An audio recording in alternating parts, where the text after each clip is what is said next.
السلام علیکم ورحمۃ اللہ۔ آج میں آپ کے سامنے حضرت موسیٰ علیہ السلام کی قوم بنی اسرائیل کا واقعہ پیش کروں گی کہ کس طرح موسیٰ علیہ السلام کی قوم جب اللہ کے متعین کردہ دن میں اللہ کی عبادت کے بجائے مچھلیوں کا شکار کرنے لگی تو اللہ پاک نے ان کو بندر بنا دیا۔ حضرت موسیٰ علیہ السلام کی قوم بنی اسرائیل نے ایک دفعہ حضرت موسیٰ علیہ السلام سے کہا کہ آپ اللہ سے ہمارے لیے ہفتے یعنی سنیچر کا دن عبادت کا مقرر کرا دیجئے۔ اس سے پہلے جمعہ کا دن عبادت کے لیے مقرر تھا۔ حضرت موسیٰ علیہ السلام نے اپنی قوم سے فرمایا کہ جمعہ کا دن بہت برکت والا دن ہے اور اسی کو تم عبادت کا دن سمجھو، لیکن بنی اسرائیل نے اپنی بات پر بہت ضد کی۔ آخر اللہ تعالیٰ نے حضرت موسیٰ علیہ السلام کو بتایا کہ ہم نے تمہاری قوم کی خواہش پر یوم السبت یعنی ہفتہ کے دن کو ان کے لیے عبادت کا دن مقرر کر دیا ہے۔ اب ان کے لیے ضروری ہے کہ وہ اس دن کی بڑائی اور عزت کا لحاظ رکھیں۔ اس دن ان کے لیے عبادت کے سوائے اور کام کرنا منع ہے۔ نہ وہ کسی چیز کو بیچیں گے، نہ خریدیں گے، نہ کھیتی باڑی کریں گے اور نہ ہی کسی بھی چیز کا شکار کریں گے۔ بس وہ صرف اس دن پورے اللہ کی عبادت میں مشغول رہیں گے۔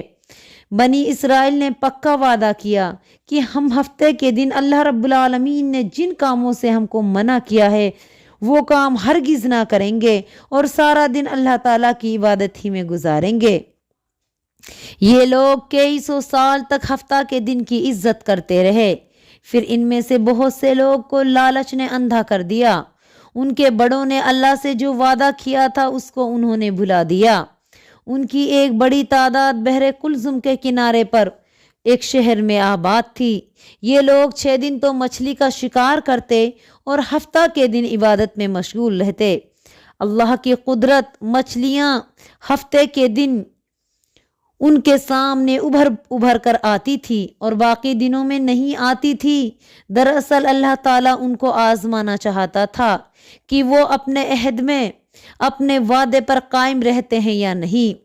ان لوگوں میں سے ایک گروہ نے مچھلیوں کو پکڑنے کا ایک طریقہ اختیار کیا کہ انہوں نے سمندر کے قریب حوض بنا لیے۔ ہفتے کے دن جب مچھلیاں سمندر سے حوضوں میں آتی تو حوضوں کے سامنے بند لگا دیتے تاکہ وہ واپس سمندر میں نہ جا سکیں۔ پھر دوسرے دن ان حوضوں سے شکار کرتے۔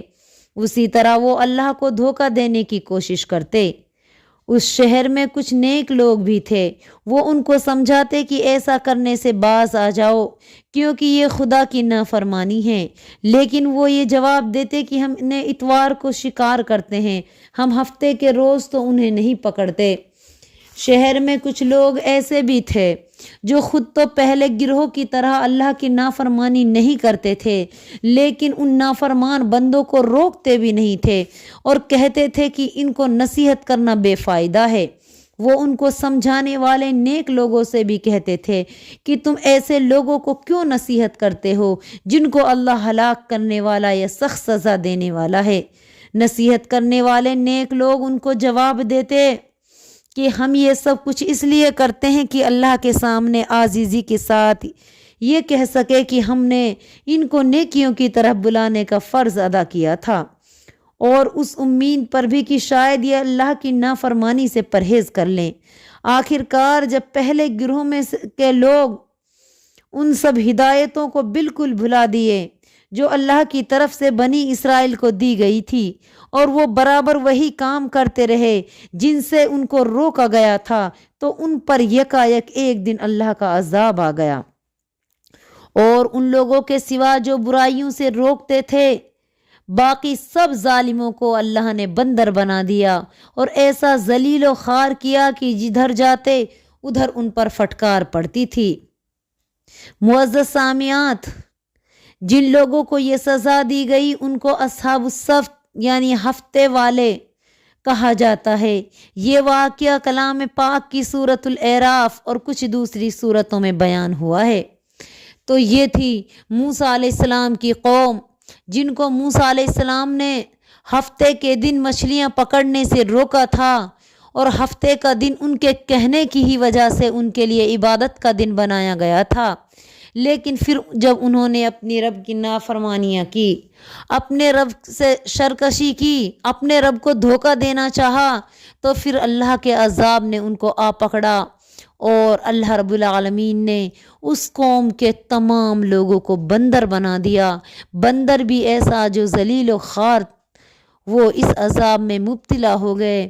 تو لوگوں، اللہ کی لاٹھی میں آواز نہیں، ہم پر بھی اللہ کا عذاب آ سکتا ہے اگر ہم اپنے گناہوں سے باز نہ آئے، اگر ہم نے توبہ نہ کی، کیونکہ اللہ تعالیٰ نے کونوا قردۃ خاشعین بنایا اس قوم کو جس کو اللہ رب العالمین نے تمام جہانوں کے لیے فضیلت والا بنایا تھا۔